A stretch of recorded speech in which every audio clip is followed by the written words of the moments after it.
Sadnite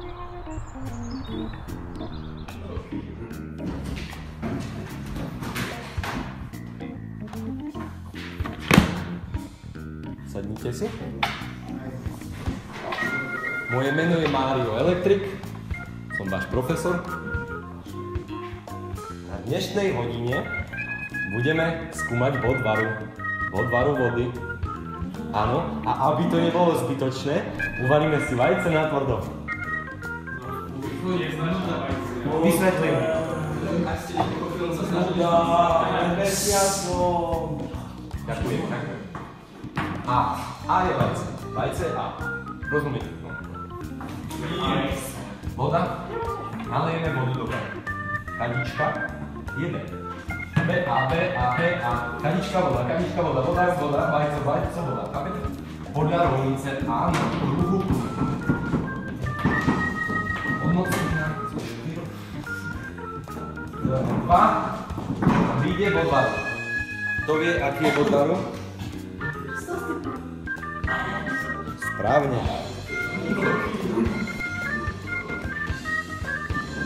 100 stupňov. Tak, môžeme sa pustiť do práce.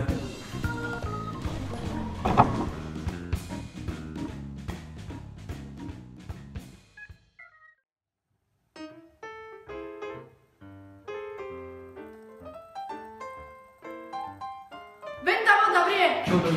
Kde?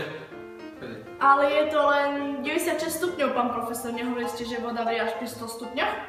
Áno, mala by vrieť pri 100 stupňoch, ale keďže je tu nižší atmosférický tlak, tak vrie pri nižšej teplote.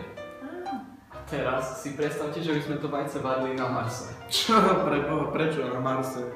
Globuska vravela, že je tam 1000-krát nižší tlak ako tu. Však si poďme spraviť výlet na Mars, môžeme to testovať. Áno, v dnešnej dobe je všetko možné. To nie je zlý nápad. Tomáš, skús pozrieť, kedy ide spoj na Mars. Pozerám. Zajtra ráno o 7. No, tak zajtra si všetci doneste deformovaný súhlas. Tanšie informovaný súhlas. A, je to isté.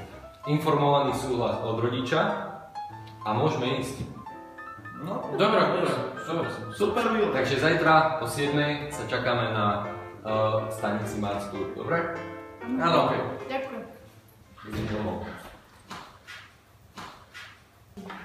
A aby som nezabudol, každý z vás si musí zobrať tabletku Pascal. Máte doma tabletku Pascal? Nie. Nie? Dobre. Máte? Zoberte si. Keby ste si nezobrali tabletku Pascal, tak by to bolo asi nepríjemný let. Tak, dobrá. Tá tabletka zaúčinkuje do 24 hodín, takže je to proti tlaku. Tak zajtra sa vidíme, áno? Dobre, tak dnes končí hodina, môžete ísť domov. Ďakujem. Dovidenia.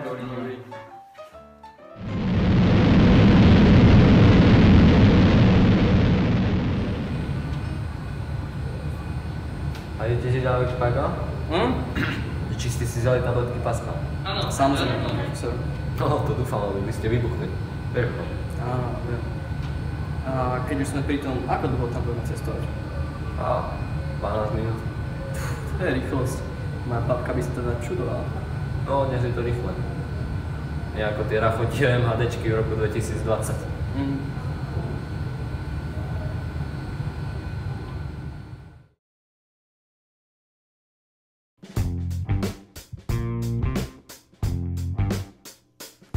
No, tak sme tu. Haha, pán profesor, čo máte s hlasom? No dobre, aj ty máš taký hlas. No, to je atmosférou. Na vás majú všetci taký hlas. Ale je to smiešné. Hej. Dobre, začneme s pokusom. Vyber vajce.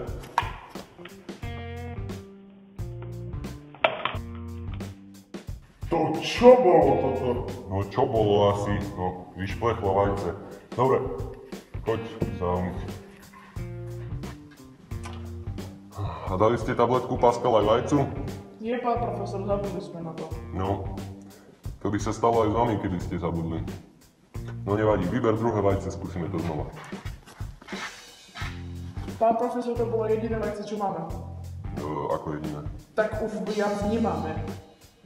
Počkaj. Chceš mi povedať, že sme išli na Mars s jedným vajcom? Asi áno. Kde je kyslík?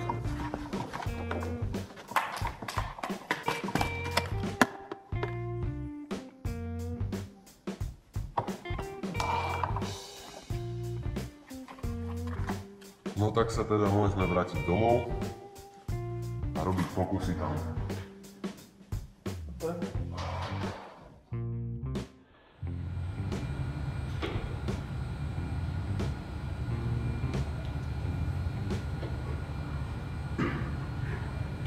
Tak aspoň sme mali výlet. Ticho, dobre? Nebudeme to riešiť.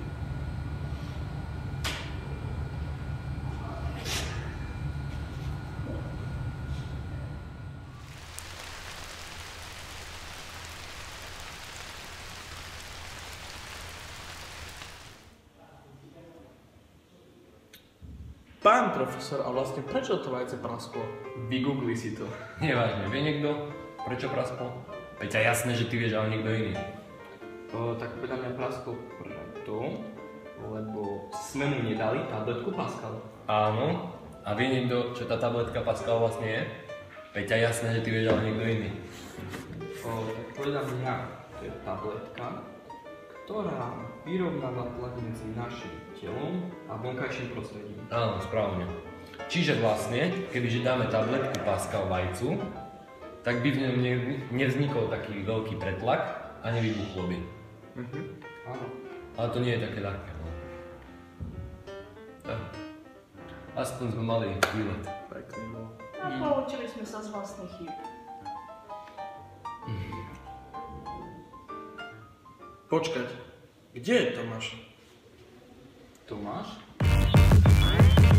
Damn!